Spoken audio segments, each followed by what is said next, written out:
Hello everyone, welcome to learning twist. तो ये है क्लास 6 साइंस का चैप्टर नंबर 3 माइंडफुल ईटिंग। तो माइंडफुल ईटिंग से मतलब है यानी कि जो है हम ऐसा खाना खाएं जो बैलेंस्ड हो, है ना। दिमाग जिसमें पूरी तरीके से खाने के लिए परिपक्व हो। माइंडफुल ईटिंग जो हमारे स्वास्थ्य के लिए लाभप्रद हो। Mindful eating a path to a healthy body. Mindful eating एक ऐसा रास्ता जो कि हेल्दी बॉडी बनाने पे मतलब विश्वास करता है, यानी जिसको खाकर हमारी बॉडी जो है हेल्दी होती है। ठीक है, तो चलिए शुरू कर लेते हैं इस चैप्टर को। तो सबसे पहले यहाँ पर एक श्लोक दिया गया है संस्कृत का। कोरुक कोरुक कोरुक हितभुक मितभुक ऋतुभुक। कोरुक कोरुक कोरुक हितभुक मितभुक ऋतुभुक। ठीक है, ओके। तो who is healthy, who is healthy, who is healthy.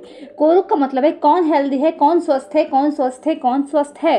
हितभुक, हितभुक means होता है हितकारी, कि जो अच्छा खाता है, जो हितकारी खाता है, यानी कि जो लाभप्रद खाता है। One who Yeats food that is wholesome, ऐसा खाना जिसमें कि सब कुछ पर्याप्त मात्रा में हो। मित भूख, मित भूख का मतलब है कि ज़्यादा, जैसे कहते हैं ना मितव्ययी होता है, ऐसे ज़्यादा खर्च करने वाला, ऐसे ही मित भूख कि ज़्यादा ना खाए वो, मतलब उसकी जो क्वांटिटी हो वो मॉडरेट हो, ना ज़्यादा खाए ना कम खाए। तो मित भूख हो और ऋतु भूख हो, और जो कि सीजन के अकॉर्डिंग खाता हो, जो ऋतु चल रही है उसके अकॉर्डिंग खाता हो। यानी कि who is healthy, who is healthy, who is healthy. One who Yeats food that is wholesome in moderate quantities, हिसाब से खाए। And appropriate for the season, time and place, जो सीजन के हिसाब से, टाइम के हिसाब से और प्लेस के हिसाब से खाता है वो ही स्वस्थ है। चलिए शुरू कर लेते हैं इस चैप्टर को। Medu and Mishti read thought of the day on the school notice board every day. तो मेदू और मिष्टी जो थे वो thought of the day school notice board पे जैसे लिखा रहता है तो वो डेली पढ़ते थे उसको। टुडेज थॉट, आज का थॉट था अन्यना जातानी जीवंती, यानी अन्न से ही जीव जीते हैं। मेक्स देम क्यूरियस, तो उन्होंने उसको बहुत ज़्यादा क्यूरियस बना दिया था। Mishti tells Medu that it is a Sanskrit saying which means food gives life to the living beings. तो मिष्टी ने मेदू को बताया कि ये जो है ना, ये संस्कृत है जो लिख रही है ना, अनेन जातानी जीवंती, ये एक संस्कृत के वर्ड्स हैं, संस्कृत की लाइनिंग है ये, और जिसका मतलब ये है कि food gives life to the living beings, कि खाना जो है वो लिविंग बींग्स को जीवन देता है। मतलब खाने से जो है व्यक्ति जिंदा रहते हैं, लिविंग बींग्स के लिए बहुत ज़्यादा ज़रूरी है। Let us try to understand the significance of this saying. आइए इसको समझने की कोशिश करते हैं कि क्या लिखा हुआ है। व्हाट डू वी ईट, हम क्या खाते हैं। Let us record, all of us eat food every day, हम सब जो है फूड एवरी डे खाते हैं, है ना। Food is an additional component of our daily life, food जो है वो हमारी डेली लाइफ का एक एडिशनल कॉम्पोनेंट है, एक बहुत ज़्यादा ज़रूरी पार्ट है। List the food items you have consumed over the week in table 3.1 sorry. तो हमें जो है यहाँ पर जो है एक टेबल है 3.1, उसको जो है कंप्लीट करना है कि हम क्या क्या जो है फूड कंज्यूम करते हैं, क्या क्या खाते हैं। ठीक है, तो जैसे ये टेबल बनी है, food items consumed over a week, एक सप्ताह तक हमने क्या क्या खाया। तो जैसे मंडे में हमने क्या खाया, Tuesday, Wednesday, Thursday, Friday, Saturday and Sunday. तो क्या खाया हमने, जैसे मान लीजिए मंडे में हमने ब्रेड खाई है ना, ब्रेड रोल खा लिया, तो और ट्यूसडे दाल चावल खाए हैं, मतलब पूरे दिन का भी लिख सकते हो आप कि हमने क्या क्या खाया। तो आप देखना कि क्या आपने क्या आपने जो वीक में जब सब चीज़ें खाई हैं तो क्या कुछ ऐसा है जो रिपीट हुआ है। तो देखो इसमें दिखाया गया है, what observation can you make about your food from the data collected in table 3.1। क्या ऑब्जर्वेशन आपको मिला जो आपने डेटा तैयार किया था टेबल 3.1 में। Do you eat the same kind of food in every meal और डू योर चॉइस वेरी। तो क्या जो है हमने क्या आपने सेम काइंड फूड खाया है, हर मील पर आपने वही चीज़ ली जो एक बार ली, दाल चावल ही खाते चले गए हो आप, या फिर डू योर चॉइस वेरी, या आपकी चॉइस जो है बदलती चली गई हैं। कंपेयर योर लिस्ट विद दोस्त प्रिपेयर्ड बाय योर फ्रेंड्स, अपनी लिस्ट को जो आपके फ्रेंड्स ने तैयार की है उससे कंपेयर कीजिए। Find similarities and differences in the food consumed by you and your friends, अपने फ्रेंड्स ने और आपने जो फूड कंज्यूम किया करा है, जो खाना खाया है, उसमें सिमिलरिटीज़ देखिए और उसमें डिफरेंसेस देखिए कि दोनों ने एक जैसे ही चार्ट बनाया है, टेबल बनाई है। व्हाट डिड यू फाइंड, आपको क्या मिला। Record your findings in your notebook, अपनी नोटबुक में ये जो चीज़ें पता लगी हैं उनको नोट कीजिए। You may have notice that there is a variety in the food eaten by you and your friends. तो आपने नोटिस किया होगा, आपने और आपके फ्रेंड्स ने खाने की बहुत सारी वेराइटीज़ जो हैं खाई होंगी। मतलब ये नहीं है कि दोनों ने एक जैसे ही खाया है, कोई एक दो चीज़ जो हो गई एक से ऐसी हो गई होगी, लेकिन जो है वैरायटी बन गई होगी कि किसी ने कुछ खाया, किसी ने कुछ खाया। तो do you think that such diversity in food exist in all states of our country. तो आपको क्या लगता है, ये जो खाने की डाइवर्सिटी है, जो खाने में जो विविधता है, डिफरेंट टाइप्स हैं, ये सब स्टेट्स के और देश के हिसाब से बदलते हैं। तो बिल्कुल बदलते हैं स्टेट्स के हिसाब से, और कंट्री वाइज भी ये सब चीज़ें बदलती हैं। फूड इन डिफरेंट रीजन, अलग अलग देश के अलग अलग खाने। food in different regions. Let us explore. Find out the types of food traditionally consumed and the crops grown in various states of India. कुछ ऐसे खानों के बारे में पता लगाइए, फूड्स के बारे में पता लगाइए जो कि ट्रेडिशनली कंज्यूम होते हैं, ट्रेडिशनल है। जैसे कहीं की डिश, यूपी की डिश है छोले भटूरे, इस तरीके से पंजाब की डिश है मक्के की रोटी और सरसों का साग। तो इस तरीके से कुछ ट्रेडिशनली हैं और कुछ ऐसी फसलों के हिसाब से हैं कि जो वहाँ पर फसलें उगती हैं। तो you may refer to books in your library, research the internet and interact with your friends. आपको क्या करना है, आपको लाइब्रेरी से एक बुक उठानी है या फिर आपको इंटरनेट पर सर्च कर लेना है या फिर अपने फ्रेंड से इंटरेक्ट होना है कि family and neighbours to collect information. अपने परिवार वालों से पूछ सकते हो, आप अपने पड़ोसियों से पूछ सकते हो और आपको इस बारे में इन्फॉर्मेशन कलेक्ट करनी है कि भाई कहाँ पर कौन सा खाना चलता है। तो फिर ये जो टेबल कंप्लीट की गई है कुछ दिखा दी गई है, बाकी अगर जो रह गई वो आप लोग खुद कलेक्ट करेंगे। जैसे कि मान लीजिए स्टेट दे रखे हैं, इधर की साइड स्टेट हैं ये, लोकली ग्रोन क्रॉप्स, ठीक है, ये जो है लोकली जो वहाँ पे फसलें होती हैं वो दी हैं। ट्रेडिशनल फूड आइटम्स और बेवरेज, बेवरेज मतलब पेय पदार्थ जो कि वो पिए जाते हैं वहाँ पर। तो पंजाब में क्या है, मेज़, वीट, चिकपी, पल्सेस। तो यानी मेज़ खाया जाता है वहाँ पर, वीट खाया जाता है, चिकपी चने को कहते हैं, मेज़ और वीट तो सबको पता है, पल्सेस दालें। ट्रेडिशनल फूड आइटम्स हो गए मक्के की रोटी, सरसों दा साग, छोले भटूरे, पराठा, हलवा एंड खीर। तो बेवरेजेस में आएगा लस्सी, छाछ, बटर मिल्क, मिल्क और टी। इस तरीके से कर्नाटका में ऐसी कर्नाटका का लेंगे अगर तो राइस, रागी, उड़द, कोकोनट। इसमें जो ट्रेडिशनल है इडली, डोसा, सांभर, कोकोनट चटनी, रागी, म्यूट, पाल्या, रसम, राइस, ठीक है। और यहाँ पर जो पेय पदार्थ होते हैं वो होते हैं butter milk, coffee and T. Manipur का अगर ले लेंगे तो राइस, बैम्बू, सोयाबीन, ठीक है, राइस और chutney, ooti, yellow peas and green onion curry, singju, कंसगोई। Black T जो है यहाँ की जो है मेन वो है। ऐसी अगर एनी अदर अगर कोई आपको पता है तो वो लिखिए, यहाँ पर तो पता होगा किसी बच्चे को तो वो लिख लीजिएगा। करा मैं भी दूंगी लेकिन आप लोग खुद करना जिससे आपको समझ में आएगा। तो why do we see diversity in traditional food consume in various states of our country. तो आपको क्या लगता है कि जो डाइवर्सिटी थी ट्रेडिशनल फूड में, जो ट्रेडिशनल फूड्स थे तो उसमें अलग अलग विविधता देखने को मिली अलग अलग स्टेट्स के हिसाब से और देश के हिसाब से। तो क्या लगता है आपको, analyse the data collected by you in table 3.2। आपने जो 3.2 में जो डेटा बनाया है तो उसको एनालाइज कीजिए, ठीक है। अभी देखते हैं, okay. Make a list of this food items. इन फूड आइटम्स की एक लिस्ट तैयार कीजिए। You may find that some food items are common in many states. आपने देखा होगा कि कुछ फूड आइटम्स ऐसे हैं जो कि कॉमन है, बहुत सारे स्टेट्स में कॉमन है, while some are eaten only in a particular state. और कुछ ऐसे हैं जो किसी पर्टिकुलर स्टेट्स में ही खाए जाते हैं। जैसे कि what relation do you find between the traditional food items and the locally grown crops. तो आपको क्या रिलेशन देखने को मिला ट्रेडिशनली फूड आइटम्स जो हैं और जो लोकली ग्रोन क्रॉप्स हैं उनमें क्या जो है आपको देखने को मिला। You must have observe that the traditional food of any states is usually based on the crops grown in this state. आपने देखा होगा कि जो ट्रेडिशनली फूड आइटम्स हैं वो वहाँ की फसलों पर डिपेंड होते हैं। जो वहाँ की जो लोकली फसलें हैं वो कौन सी है उस पर ही जो ट्रेडिशनली फूड आइटम है वहाँ के बने हैं। India is an agriculture country with diverse soil and climate types. तो हमारा जो देश है भारत वो एक एग्रीकल्चर कंट्री है, कृषि प्रधान देश है। इसमें क्या है, डाइवर्स सॉइल है, इसमें जो मिट्टी की अलग अलग विविधता देखने को मिलती है और यहाँ का जो क्लाइमेट टाइप्स है वो भी अलग अलग है।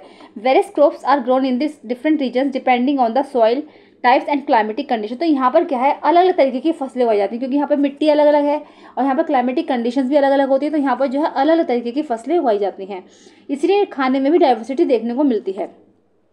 In various regions of India, the choice of food may vary according to the cultivation of food crops in that particular region, taste preferences, culture and tradition। तो क्या है, हर स्टेट्स में, हर देश में, हमारे देश का बताया गया है यहाँ पर। हमारे देश के हिसाब से अगर रीजन्स के हिसाब से देखा जाए तो यहाँ की जो क्लाइमेटिक कंडीशंस हैं, जो यहाँ की सॉइल है उसके हिसाब से जो है यहाँ पर कल्टीवेशन होता है फूड का, यानी फसलें उगाई जाती हैं। कल्टीवेशन मीन्स होता है फसलें जो उगाई जाती हैं। तो वो क्रॉप्स इन दैट, तो वो एक पर्टिकुलर रीजन में उगाई जाती हैं, एक टेस्ट के हिसाब से होता है उनका टेस्ट, कल्चर और ट्रेडिशन के हिसाब से ही वो कल्टीवेशन किया जाता है। खाने का, फसलों का कल्टीवेशन वहाँ पर किया जाता है। How have cooking practices change over time. अब देखेंगे नेक्स्ट टॉपिक आएगा कि कैसे जो कुकिंग प्रैक्टिसेस थी वो कैसे समय के साथ साथ बदली हैं। You have learn that food habits vary across. आपने देखा कि फूड हैबिट्स जो है स्टेट बाय स्टेट्स बदलती हैं, है ना। Our food choice as well as practices of food preparation में डिफर फ्रॉम वन अनदर। ऐसे ही जो हमारे खाने की तैयारी है, जो फूड प्रिपरेशन है वो भी अलग अलग हो सकती है, वो एक दूसरी जगह से बदल सकती हैं। Have our food habits and cooking practices change over time. क्या हमारी भी फूड हैबिट्स और जो कुकिंग प्रैक्टिसेस हैं वो भी समय के साथ साथ बदल रही हैं? हाँ, तो बिल्कुल बदल रही हैं। तो देखो सबसे बड़ा उदाहरण तो यहीं पर है ना, पहले चूल्हे पे रोटी बनती थी और अब ये गैस चूल्हा आ गया है, गैस स्टोव, है ना। तो कितनी सारी चीज़ें बदल गई हैं। और यहाँ पर ऐसे जब हम सिलबट्टे से स्टोन ग्राइंडर करते थे, सिलबट्टा होता था तो उस पर कोई चीज़ चटनी वगैरह इस पर पीसी जाती थी पहले, लेकिन अब क्या है, अब इलेक्ट्रिक ग्राइंडर आ गए हैं, तो बहुत सारी चीज़ें जो हैं वो बदली हैं। Let us interact and find out, आइए देखते हैं और पता लगाते हैं। तो prepare a list of questions for gathering information from elderly people about their food habits and cooking practice. आपको एक जो है लिस्ट तैयार करनी है क्वेश्चंस की। आपको अपने बड़े बड़े लोगों से मिलना है, एल्डरली पीपल से मिलना है, और अपने पड़ोसी वगैरह से किसी पता लगा सकते हैं कि कैसे उनके समय से अब तक क्या क्या चेंजेस आए हैं कुकिंग प्रैक्टिसेस में या फूड हैबिट्स में, क्या क्या चेंजेस आए हैं। Following are some of the sample question. कुछ क्वेश्चन जैसे ऐसे हैं, what kind of food do you still eat and what is new. तो आप किस तरह के खाना उस टाइम खाते थे और अब क्या नया है ऐसा। What are the changes in cooking practices over time, समय के साथ साथ कैसे कैसी कुकिंग प्रैक्टिसेस जो है वो बदली हैं। What has cause these changes, और इन चेंजेस के पीछे कारण क्या है। Conduct interviews with some elderly people based on the question prepared. आपको कुछ क्वेश्चन तैयार करने हैं और आपको अपने बड़े लोगों से, एल्डरली पीपल से जो है इंटरव्यूज कंडक्ट करने हैं, मतलब उनका इंटरव्यू लेना है कि किस तरीके से आपको बहुत सारी चीज़ें उसमें पता लगेंगी। What are your findings from the interviews you conducted, तो फिर आपने जो उनका इंटरव्यू लिया तो आपको क्या क्या चीज़ें उसमें उनसे पता चली। Cooking practices also called culinary practices, cooking practices को हम जो है क्यूलिनरी प्रैक्टिसेस भी बोलते हैं। हैव चेंज ओवर टाइम, जो कि समय के साथ साथ बदली हैं। There is a significant difference between traditional and modern culinary practice, तो यहाँ पर बहुत ज़्यादा डिफरेंस है। जैसे ट्रेडिशनली और मॉडर्न जो क्यूलिनरी प्रैक्टिस है ना उसमें बहुत सारा डिफरेंस है। अर्ली पहले क्या होता था, most cooking was done using a चूल्हा, पहले जो है ज़्यादा से ज़्यादा कुकिंग जो थी वो चूल्हे पर की जाती थी। Nowadays most of us cook using a modern gas stove, अब क्या है लोग जो हैं इन दिनों मॉडर्न गैस स्टोव का यूज़ करने लगे हैं। Earlier most grinding was done manually using a silbatta, पहले जो थी जितनी भी ग्राइंडिंग होती थी वो सिलबट्टे पे की जाती थी, लेकिन अब क्या है, we use an electrical grinder for easy of grinding. हाँ, तो अब क्या है, अब जो लोग हैं इलेक्ट्रिकल ग्राइंडर का यूज़ करने लगे हैं ग्राइंडिंग के लिए। Why have this culinary practices changed over time, तो क्यों ये जो क्यूलिनरी प्रैक्टिसेस हैं समय के साथ साथ क्यों बदली और कैसे बदली। This changes may be due to factors such as technological development, और ये सारे जो जितने भी कारण हुए हैं ना ये सब टेक्नोलॉजिकल डेवलपमेंट के कारण हुए हैं, क्योंकि देखो साइंस की वजह से क्या था, टेक्नोलॉजी में बहुत ज़्यादा परिवर्तन आया। जब मिक्सी ग्राइंडर नहीं होता तो चीज़ तो वैसे ही रहती ना, तो मिक्सी ग्राइंडर आ गया, उस तरीके से गैस स्टोव आ गए, तो चीज़ें जो है इसकी वजह से बहुत सारी बदली हैं, बहुत सारे चेंजेस आए हैं। Improve transportation and better communication, क्या हुआ, ट्रांसपोर्टेशन में इंप्रूवमेंट आया, इधर से उधर ले जाना ईजी हो गया है, तो ट्रांसपोर्टेशन में इंप्रूवमेंट आया। एंड बेटर कम्युनिकेशन, और कम्युनिकेशन जो मीडियम था हमारा, संचार का जो माध्यम है वो भी अच्छा हो गया, इसलिए सब चीज़ें जो है बदली हैं, बहुत सारे चेंजेस जो इसमें आए हैं। ठीक है, अब नेक्स्ट टॉपिक आएगा, what are the components of food, food के कंपोनेंट्स कौन कौन से हैं। तो Medu and Mishti visit the traditional food festival, Medu और मिष्टी जो थे ट्रेडिशनल फूड फेस्टिवल में घूमने के लिए गए। ऑर्गेनाइज्ड इन देयर स्कूल, जो कि उनके स्कूल में ही ऑर्गेनाइज हुआ था। The theme of the festival is eat healthy live healthy, तो उनकी जो थीम थी फेस्टिवल की उसका नाम था eat healthy and live healthy, यानी स्वस्थ, ईट हेल्दी अच्छा खाओ है ना, हेल्दी खाओ और हेल्दी जियो, मतलब स्वस्थ खाओगे तो स्वस्थ, मतलब अच्छा खाना खाओगे तो अच्छी तरीके से ज़िंदगी जियोगे। ठीक है, तो the festival features various stalls displaying different kinds of traditional dishes, तो वहाँ पर क्या था, वहाँ पर स्टॉल्स लगाए गए थे, वेरियस स्टॉल्स लगाए गए थे जिसमें जो है ट्रेडिशनल डिशेज को दिखाया गया था। Doctor Poshita, a nutritional expert, explains to students that health is the ultimate wealth, उनका कहना था, डॉक्टर पोशिता थी एक न्यूट्रिशनल एक्सपर्ट, जो कि एक न्यूट्रिशनल एक्सपर्ट थी, उनका कहना था कि स्टूडेंट्स को समझा रही थी वो कि health is the ultimate wealth, कि हेल्थ, स्वास्थ्य ही हमारा अल्टीमेट धन है ना, स्वास्थ्य अगर है तो हम बहुत ज़्यादा धनवान हैं। Let us understand what doctor Poshita means by this statement, आइए समझते हैं कि डॉक्टर पोशिता का इस स्टेटमेंट से क्या मतलब था, क्यों बोला उन्होंने ऐसा। तो have you ever missed a meal, क्या कभी आपने खाने को मिस किया है, जैसे आपने कभी लंच मिस हो गया हो आपका या फिर डिनर मिस हो गया हो। How do you feel when you miss a meal, तो कैसा लगता है आपको जब आप एक मील को मिस कर देते हो, तो हमें कैसा लगता है, हम बहुत ज़्यादा थका थका महसूस करते हैं। We feel tired and less energetic when we do not eat for some time, तो हम जो है लेस एनर्जेटिक महसूस करते हैं, टायर्ड, अपने आप को थका थका महसूस करते हैं, हमें ऐसा लगता है जैसे कि हमारे अंदर एनर्जी ही नहीं है बिल्कुल, और कुछ समय तक हमें ऐसा ही फील होता है। Why do you think a marathon runner drinks glucose water during and after a race, आपको क्या लगता है कि क्यों मैराथन रनर जो होते हैं वो ग्लूकोज वाटर पीते हैं रेस से पहले और रेस के बाद में, क्यों पीते हैं, during and after race, race के बाद में पीते हैं और रेस के दौरान भी पीते हैं, तो क्यों पीते हैं वो, क्योंकि glucose provides instant energy, glucose जो होता है वो इंस्टेंट एनर्जी देता है। Glucose is an example of a carbohydrate, ठीक है। तो ग्लूकोज जो है एक एग्जांपल है कार्बोहाइड्रेट का। तो carbohydrates are one of the primary sources of energy in your diet. Carbohydrates जो है वो फर्स्ट कंपोनेंट्स है हमारी बैलेंस डाइट का, ठीक है, जिससे हमें एनर्जी मिलती है। सीरियल्स लाइक व्हीट, आपको बस ये चीज़ें याद करनी है, इसमें भी कार्बोहाइड्रेट्स किस किस में पाए जाता है, जैसे कि wheat, rice, maize, vegetables like potato and sweet potato and fruits like banana, pineapple and mango are some of the sources of carbohydrates. ठीक है, इंपॉर्टेंट है यहाँ से कौन कौन से सोर्सेज हैं। Do you know that common sugar is also a type of carbohydrate. क्या आपको क्या पता है, आपको क्या आप जानते हैं कि कॉमन शुगर जो हमारी चीनी होती है वो भी कार्बोहाइड्रेट है एक तरीके का। तो why do you think we prefer to have laddoos as a part of our traditional diet in winters. तो आप क्या सोचते हो कि हम लड्डूज खाना क्यों प्रीफर करते हैं अपनी ट्रेडिशनल डाइट में विंटर्स में। देखा होगा अक्सर लोगों का मीठा खाने का मन करता है, तो विंटर्स में हम क्यों लड्डू खाना पसंद करते हैं। बेसन और wheat flour and ghee are among the main ingredients of the laddoos along with gond, ठीक है, नट्स एंड सीड्स। तो जो बेसन और व्हीट फ्लोर होता है ना, आटा, इस और घी, ये सब जो मेन इंग्रेडिएंट्स होते हैं लड्डू के। लड्डू बनाने के लिए क्या क्या काम आता है, गोंद, नट्स और सीड्स। तो ghee and various kinds of oils are grouped under another kind of food component. तो घी और जो वेरियस काइंड्स ऑफ ऑयल्स हैं, है ना, घी है या फिर देसी घी डाल रहा है, कोई देसी घी डाल कर बनाता है, कोई जो ऑयल डाल के बनाता है अलग तरीके के। तो ये सब चीज़ें जो हैं ये फैट का ही एक दूसरा कंपोनेंट है, इसको कहा जाता है फैट। एक तो हो गया कार्बोहाइड्रेट, दूसरा हो गया हमारा फैट, ठीक है। तो सोर्सेज ऑफ फैट, अब फैट्स के जो सोर्सेज हैं वो कौन कौन से हैं प्लांट्स एनिमल्स में। Nuts such as ground nuts, ठीक है, walnuts, coconuts and almonds and seeds such as pumpkin seeds and sunflower seeds are some of the sources of fat. ये भी इंपॉर्टेंट है कि फैट्स के सोर्सेज कौन कौन से हैं। Fat is the source of stored energy. और फैट में क्या होता है, बहुत ज़्यादा एनर्जी होती है जिसको खाकर हम एनर्जेटिक फील करते हैं, ठीक है। तो ये सारे कॉम्पोनेंट्स हैं।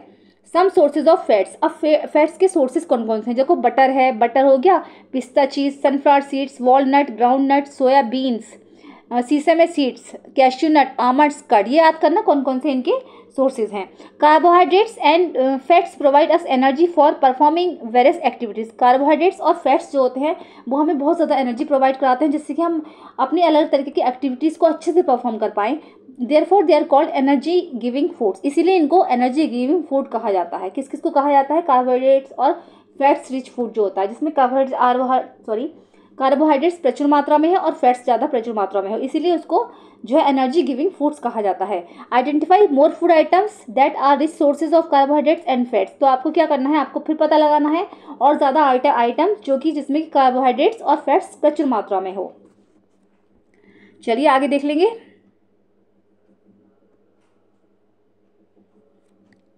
अब देखो येलो बैग्स में जो लिख रहा है पोलर बियर, ठीक है। तो polar bears accumulate a lot of fat under their skin. Polar bears के अंदर क्या होता है, बहुत ज़्यादा फैट होता है उसकी स्किन के अंदर।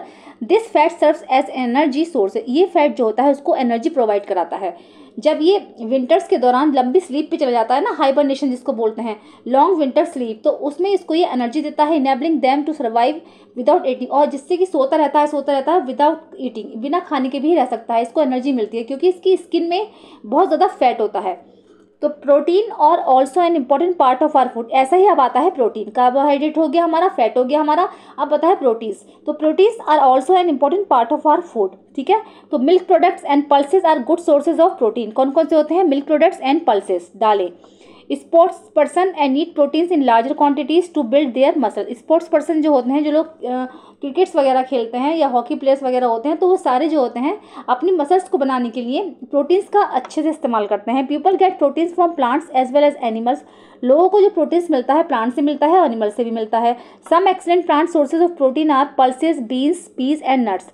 प्लांट्स कौन कौन से हैं जिनसे हमें प्रोटीन मिलता है, pulses, beans, peas and nuts. Animal sources of protein are milk, paneer, egg, fish and meet.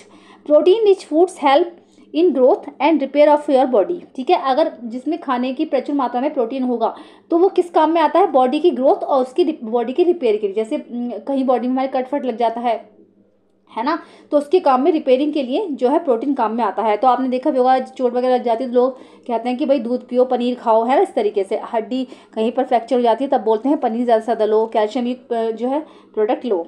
तो these are therefore called body building food. इसीलिए इनको जो है बॉडी बिल्डिंग फूड कहा जाता है क्योंकि बॉडी को बनाते हैं, इसीलिए इनको ये भी इंपॉर्टेंट है, ठीक है, इसीलिए इनको बॉडी बिल्डिंग फूड कहा जाता है। तो some sources of proteins, kidney beans, ठीक है, soyabeans, peas, gram, moong, toor dal, chicken, milk, paneer, eggs and fish, ये सब जो है सोर्सेज हैं, ये प्लांट सोर्सेज हैं और ये हमारे एनिमल सोर्सेज हैं। ठीक है, चलिए। The right amount of protein must be included in the diet of growing children for their proper growth and development.